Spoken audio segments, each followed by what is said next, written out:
بسم الله والصلاة والسلام على رسول الله. نصيحة يا جماعة للناس اللي هي قدمت. تمام، الناس اللي قدمت نصيحة مني لهم إن هم يصبروا شوية، لأن طبعا مفيش وصولات لسه طلعت خالص. طبعا في ناس عمالة تطلع وتقول ده جالنا، ده حصل، ده احنا طلعنا، ده احنا قدمنا. تمام، انت ممكن يكون قدمت في أول ثواني، ده تمام مظبوط، مفيش أي مشكلة خالص. إنما وصل طلع على على السيستم وظهر، مفيش أي حاجة ظهرت خالص. احنا برضو مقدمين زي الناس اللي قدمت بالظبط. لو ظهر عند الناس حاجة هتظهر برضو عندنا. بس لسه لحد الآن ما فيش حاجة ظهرت خالص. وبالنسبة للناس برضو اللي بتسأل السؤال المتكرر دايما، اللي هيحصل إن شاء الله بإذن الله، هو المفروض كانوا قايلين إن هم هيسحبوا الضمانات النهاردة، ومحدش سحب حاجة لسه لحد الآن على السيستم، والأمور تمام.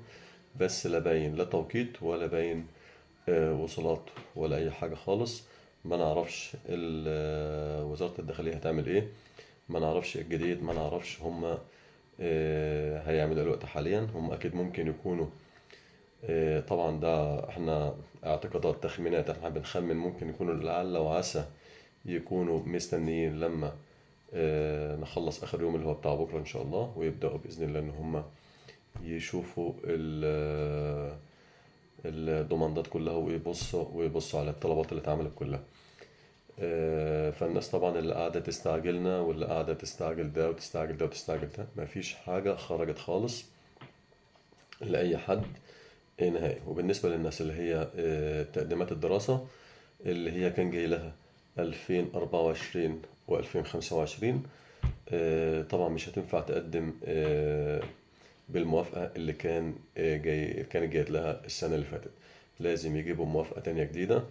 واحنا تواصلنا مع الجامعة، والجامعة قالت ما فيش أي مشكلة خالص، بدون ما يكنسلوا الطلب القديم ممكن يقدموا على طلب جديد عادي، ما فيش أي مشكلة خالص. ده اللي قالوا الجامعة.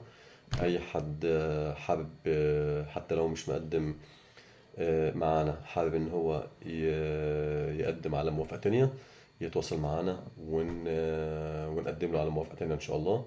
بس طبعا أهم شيء يكون معاه الإيميل اللي هو قدم بيه.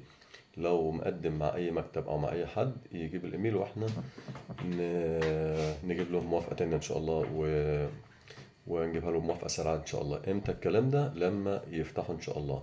إحنا طبعا على تواصل معهم دايما، ولسه لحد الآن مفيش أي موافقات بتطلع خالص. لسه هنبتدي نشوف كده في 3 أو 4 إن شاء الله بإحنا الله عز وجل، لأن طبعا المدارس هنا بتبقى ابتداء من شهر 9. قلت أطلع أقول لكم الكلمتين دول عشان بس الناس اللي قلقانة وخايفة، والناس اللي دايما بتبعت رسائل يطمنوا إن شاء الله بإذن الله بالنسبة للتقديمات، والجاي خير إن شاء الله. وكل ما تقدم في الأول كل ما يكون أحسن بالنسبة للدراسة. تمام. أتمنى التوفيق يا رب للجميع كده، وربنا يا رب يوفقكم يا رب كده للخير بإذن الله. والسلام عليكم ورحمة الله وبركاته.